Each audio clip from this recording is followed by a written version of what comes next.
Hello मेरे BSc second same के students, ये सारे टॉपिक हमने डिस्कस कर लिए हैं। आज इस वीडियो में झट से डिस्कस करेंगे हम सिंथेसिस ऑफ ड्रग्स। ये 8 तरह की ड्रग्स हैं जिन्हें हम वन बाय वन डिस्कस करेंगे। सबसे पहले डिस्कस करते हैं एनाल्जेसिक एजेंट्स। बहुत नाम सुन रखा होगा। Number first, analgesic agents. तो एनाल्जेसिक एजेंट्स कौन सी ड्रग्स होती हैं जो क्या करें, रिलीफ पेन, बॉडी में कोई हेडेक हो, कहीं बॉडी में पेन हो, उसको क्या करती है, रिलीव करती है, राहत देती हैं without causing loss of consciousness. बेहोश होए बिगर या सोए बिगर हमारे क्या हो जाएगा, कुछ रिलैक्स मिलेगा, रिलीफ पेन मिलेगा। They act on central nervous system और साइट ऑफ पेन। जैसे हमारे हाथ में दर्द है, कुछ भी दर्द है, तो मम्मी क्या कहती हैं, ब्रूफिन ले लो, पैरासीटामॉल ले लो, एस्प्रिन ले लो कि आज बहुत थका थका हो रहा है, सर में दर्द हो रहा है। तो कहीं पर भी अगर बॉडी में पेन हो तो क्या लेते हैं हम, एनाल्जेसिक एजेंट्स। याद कर लो, एनाल्जेसिक एजेंट्स कौन सी ड्रग्स होंगी, aspirin, paracetamol, Brufen, morphine. Right, ये एग्जाम्पल आपके जरूर एग्जाम में आएंगे। सेकंड आ जाइए एंटीपायरेटिक एजेंट्स। एंटीपायरेटिक, पायरेटिक मतलब जो बॉडी के टेम्परेचर को लो कर दे। ये नहीं कि नॉर्मल जो टेम्परेचर है हमारा 98.6 उससे भी नीचे ले आए, नहीं, ये बॉडी के टेम्परेचर अगर उससे ज़्यादा होगा तो उसे नॉर्मल टेम्परेचर तक लेकर आएंगी ये drugs. Clear. It affects the hypothalamic centre, जो हमारे ब्रेन में एक पार्ट होता है, which activates the dilation of peripheral blood vessels and increase the rate of perspiration, जिसकी वजह से हमारा बॉडी का टेम्परेचर डाउन हो जाता है। तो एंटीपायरेटिक ड्रग्स कौन होती हैं, जो हमारे बॉडी के टेम्परेचर को रिड्यूस कर देंगी, कहाँ तक लेकर आएंगी, नॉर्मल टेम्परेचर तक। क्या है वो ड्रग्स, वो सेम है ऊपर वाली नीचे वाली, एस्प्रिन, पैरासीटामॉल, आइबोब्रूफेन। याद रखेंगे दोनों के एग्जाम्पल, एनाल्जेसिक रिलीफ स्प्रेन और एंटीपायरेटिक रिड्यूस बॉडी टेम्परेचर, जैसे हम फीवर में यूज़ करते हैं। कोई भी इन्फेक्शन होता है तो बॉडी का टेम्परेचर बढ़ता ही बढ़ता है। याद रखेंगे एग्जाम्पल। नेक्स्ट थर्ड आ जाओ, एंटी इन्फ्लेमेटरी एजेंट। इन्फ्लेमेशन हो जाए, कहीं पर भी सूजन आ जाए, रेडनेस आ जाए, कहीं दर्द हो, कहीं बॉडी में हीट लग जाए, तो कोई भी क्या होता है, वही वाइट ब्लड सेल्स वहाँ लड़ने लग जाती हैं, तो हमारी रेडनेस नज़र आती है। कब कुछ कट जाए, कुछ जल जाए, कुछ एलर्जीज हो जाए, तो ऐसे इन्फ्लेमेशन को कौन ठीक करता है, जो ड्रग्स क्या होंगी, एंटी इन्फ्लेमेटरी होंगी। हमने अभी पढ़ी थी, प्री एडिनोसोलोन पढ़ी थी, उस तरह की ड्रग्स के नाम आपको याद करने पड़ेंगे। तीनों क्लियर। इसमें एस्प्रिन, पैरासीटामॉल भी आ जाती हैं फिर से, ये हमारी एंटी इन्फ्लेमेटरी का भी काम करती हैं। 3 क्लियर होगी, एनाल्जेसिक, एंटीपायरेटिक, एंटी इन्फ्लेमेटरी, याद कर लेना। फोर्थ आ जाओ फटाफट से, एंटी बैक्टीरियल एजेंट्स, जो बैक्टीरियल ग्रोथ को ख़त्म करे। हमारी बॉडी में कई बार बैक्टीरियल इन्फेक्शन लग जाते हैं, तो उसी को ही ख़त्म करने के लिए क्या लेते हैं हम, एंटी बैक्टीरियल एजेंट। राइट, जो बैक्टीरियासाइडल मतलब जो बैक्टीरिया को किल करें, जल्दी से याद कर लो, पेनिसिलिन। क्या याद किया, पेनिसिलिन। बहुत सारी ड्रग्स हैं, कुछ कॉमन याद करेंगे हम। बैक्टीरियोस्टैटिक मतलब स्टॉप बैक्टीरियल ग्रोथ, ये आगे नहीं बढ़ने देगी बैक्टीरियल ग्रोथ को, और ये क्या कर देगी, उसको बिल्कुल ही ख़त्म कर देगी। तो यहाँ पे क्या यूज करते हैं, टेट्रासाइक्लिन। बहुत सारी ढेरों एंटी बैक्टीरियल एजेंट्स हैं, हम कुछ ही याद कर रहे हैं। एंटी ट्यूबरक्लोसिस, टीबी क्या है, बैक्टीरियल ग्रोथ से ही टीबी बनता है, तो इसमें कौन सी दवाई यूज़ करते हैं, स्ट्रेप्टोमाइसिन, ओफ्लेक्सोसिन। राइट, ये ड्रग्स आप 4 तो कम से कम याद कर लेना, पेनिसिलिन, टेट्रासाइक्लिन, स्ट्रेप्टोमाइसिन और ओफ्लेक्सोसिन। ओके बच्चों, आगे चलें। नेक्स्ट आइए जल्दी से, एंटी फंगल एजेंट्स। जहाँ फंगल इन्फेक्शन हो जाए तो उसके लिए क्या चाहिए, anti fungal agents. Fungal infection generally कहाँ होता है, स्किन में होता है, नाखूनों के किनारे पर हो जाता है, कई बार पक जाते हैं, दर्द हो जाता है। तो these infection can effect the skin, nails, lungs में भी हो जाता है, कई बार ब्लड स्ट्रीम में भी हो जाता है। तो इनके लिए क्या चाहिए, एंटी फंगल ड्रग्स चाहिए। कुछ होती है कॉन्टेजियस मतलब एक से दूसरे में फैल जाती हैं, स्किन की हो गई, हेयर इन्फेक्शन हो गया। कुछ होती है नॉन कंटेजियस, जैसे सॉइल बॉर्न और एयर बॉर्न डिजीजेस, और कुछ होती है फूड बॉर्न। राइट, तो इनको हम इनके और क्लासिफिकेशन करते हैं, जैसे पॉलीन्स। पॉलीन्स मतलब इसमें कई सारी क्या होंगी, डबल बॉन्ड्स होंगी। तो क्या है वो ड्रग का नाम, एम्फोटेरिसिन और नाइस्टेटिन। इसमें क्या है, पॉलीन्स। पॉलीन्स मतलब कई सारी डबल बॉन्ड है स्ट्रक्चर में। ये सारी क्या है, एंटी फंगल के तरह ही काम करती हैं। Anti metabolite flucytosine, anti metabolite flucytosine. कुछ ड्रग्स एंटी फंगल में जरूर याद कर लो। एजोल से जो बनती हैं, फ्लूकोनाजोल, राइट। इकोनस कैंडीन्स, कैस्प्रोफंजिन, अलाइलामीन्स, ये क्या है, टर्बिनाफाइन। ये स्किन और नेल के लिए काम करती है। ये आपने देखी होगी, जो हमारे कई बार क्या होता है, मुंह में भी छाले पड़ जाते हैं, तो हम इस तरह की ड्रग्स, कैंडिड्स वाली ड्रग देते हैं, कैस्प्रोफंगिन, IN बना हुआ है ये। तो कुछ आपको 2-3 ड्रग्स एंटी फंगल की ज़रूर याद कर लेना। आगे चलते हैं झट से, एंटीवायरल एजेंट्स। कई बार वायरल इन्फेक्शन भी होता है।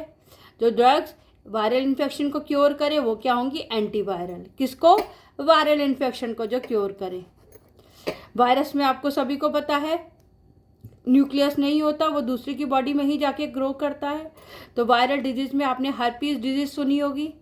हर्पीस के लिए कौन सी मेडिसिन चाहिए, एसाइक्लोवीर। इसका भी स्ट्रक्चर भी हम डिस्कस करेंगे, use in herpes.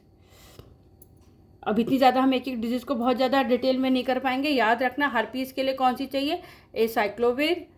Anti influenza drugs, right, amantadine और रिमेंटेडिन, बहुत नाम सुन रखा होगा।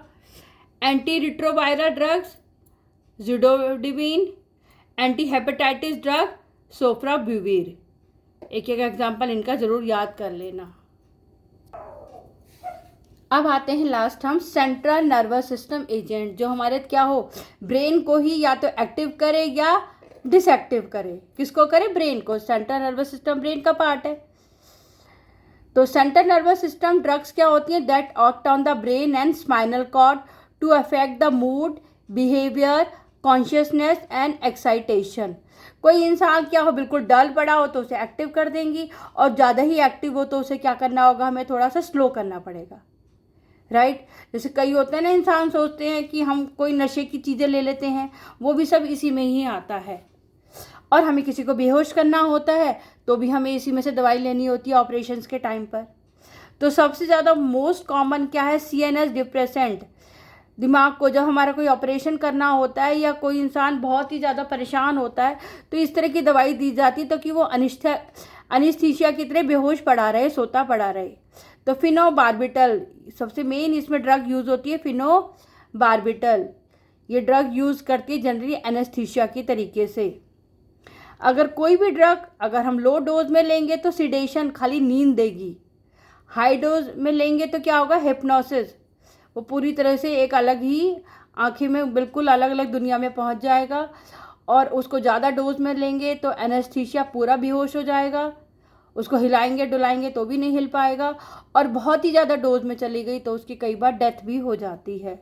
ये सब क्या है, दिमाग को बिल्कुल डिप्रेस करने के लिए, बिल्कुल उसको सुलाने के लिए समझ लो।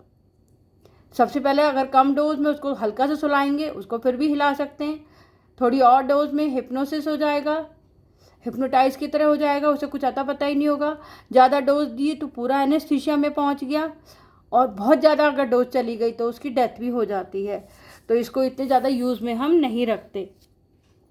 तो इनका क्लासिफिकेशन भी इस तरह से है, सिडेटिव्स, जो थोड़ा सा तुम्हें रेस्टलेसनेस कर दे, रेस्ट दिला दे, which reduces restlessness and emotional tension without producing sleep. अब सिडेटिव्स तो हैं ये, पर इतनी गहरी नींद नहीं लाती, बस थोड़ा सा आपके दिमाग को रेस्ट कर देती हैं।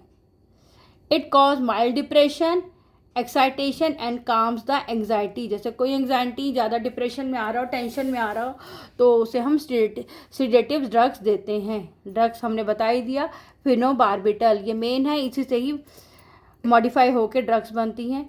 नेक्स्ट आ जाओ हिप्नोटिक्स, जो क्या कर देंगी, कंट्रोल नर्वस सिस्टम को, सेंट्रल नर्वस सिस्टम को पूरा डिप्रेस कर देंगी, सुला देंगी, reduce emotional tension and restlessness. तो वो क्या है, फिनोबार्बिटल तो पढ़ा था, इसे कहते हैं बार्बिट्रेट्स। क्या बोलते हैं, बारबिट्यूरेट्स। ये क्या है, हिप्नोटिक्स की तरह काम करेगी। ये इसका स्ट्रक्चर है, आपको बनाना नहीं है, MCQ है आपके तो। और इसका दूसरा नाम है बारब्यूटेरिक एसिड। दूसरी ड्रग्स क्या है, डाइजिपैम। 2 ही ड्रग आपको CNS में याद रखनी है। किससे मिलकर बनी है, फिनोबार्बिटल से। एक मैंने बताई है बारब्यूटरिक एसिड, दूसरी बताई है डाइजिपैम। ये इनके स्ट्रक्चर्स हैं, राइट। CNS स्टिमुलेंट्स क्या होती हैं, ये तो क्या है, डिप्रेस कर रही हैं, ब्रेन को रेस्ट में लेके आ रही है। ब्रेन को एक्टिव कैसे करते हैं, इंक्रीज ब्रेन एक्टिविटी। बहुत ज़्यादा आपने नाम पढ़ा है, कॉफ़ी पी लेते हैं, चलो एक्टिव हो जाएंगे।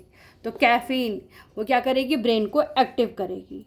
और ये ड्रग्स क्या करेंगी, ब्रेन को सुलाएंगी, रेस्ट देंगी। एक छोटा सा टॉपिक, इसको भी डिस्कस करो, दिखाई दे रहा हो तो। HIV एड्स रिलेटेड ड्रग्स, इस पर भी हमारे साइंस ने ड्रग्स ले आए हैं। HIV मतलब human immunodeficiency virus, human immunodeficiency virus. तो इसकी भी ड्रग्स आ गई हैं। इसको हम एंटी रिट्रोवायरल, है तो ये वायरस ही, तो वायरस को ख़त्म करने के लिए कौन सी ड्रग्स आई है, एंटी रिट्रोवायरल। कौन सी ड्रग है, नाम भी याद कर लो, जीडोविडीन और एजिडोथाइमिडीन। एक ही नाम है, इसके दोनों नाम दिए हुए हैं। क्या है, जीडोविडीन। बस ये नाम याद रख लो। किसके लिए यूज़ होती है, HIV के लिए, right. It is use to prevent transfer of virus from mother to child. अगर किसी मदर में HIV से संक्रमित है तो ये मेडिसिन उस मदर को दे दी जाएगी, तो उसके चिल्ड्रन में ड्यूरिंग प्रेगनेंसी HIV के वायरस नहीं ट्रांसफ़र होंगे। ये इसका पूरा केमिकल स्ट्रक्चर नेम भी है। और इसे रिट्रोवीर के नाम से भी याद करते हैं। ड्रग एक ही है, जिसे जीडोविडीन हमने बोला है, जिसे हमने रिट्रोवीर कहा है, जिसे है एंटी रिट्रोवायरल भी कहा है। इसका इंजेक्शन दिया जाता है वेनस में, और जिससे क्या हो, ये मदर से चिल्ड्रन में नहीं स्प्रेड होती। आपके सिलेबस में कुछ ड्रग्स का सिंथेसिस दी हुई है, तो एटलीस्ट आपको थोड़ा सा उनका स्ट्रक्चर नेम मालूम हो। आपको वैसे प्रिपरेशन तो नहीं लिखनी, पर थोड़ा सा आइडिया ज़रूर होना चाहिए। एस्प्रिन एस्प्रिन एस्प्रिन आपने कई जगह नाम पढ़ा था, 3 बार मैंने इसलिए बोला है। ये एनाल्जेसिक भी है, ये एंटीपायरेटिक भी है, और ये एंटी इन्फ्लेमेटरी भी है। तीनों के नाम क्लियर हो गए होंगे। एनाल्जेसिक मतलब पेन भी रिलीव करती है, एंटीपायरेटिक मतलब बॉडी का टेम्परेचर भी कम करती है, एंटी इन्फ्लेमेटरी मतलब कोई इन्फ्लेमेशन हो जाए, रेडनेस हो जाए, ठीक है, कोई इंजरी हो जाए, तो भी एस्प्रिन का से रिलेटेड ड्रग्स हम देते हैं। किससे बना एस्प्रिन, सैलिसिलिक एसिड से। उसके एसिटाइलेशन से in the presence of sulphuric acid और पायरिडिन क्या बनेगा, एस्प्रिन। बेंजीन रिंग के ऊपर इधर COH और इधर OCO-CH3 एसिटाइल ग्रुप जुड़ गया है। इसी का ही दूसरा भाई बंधु क्या है, पैरा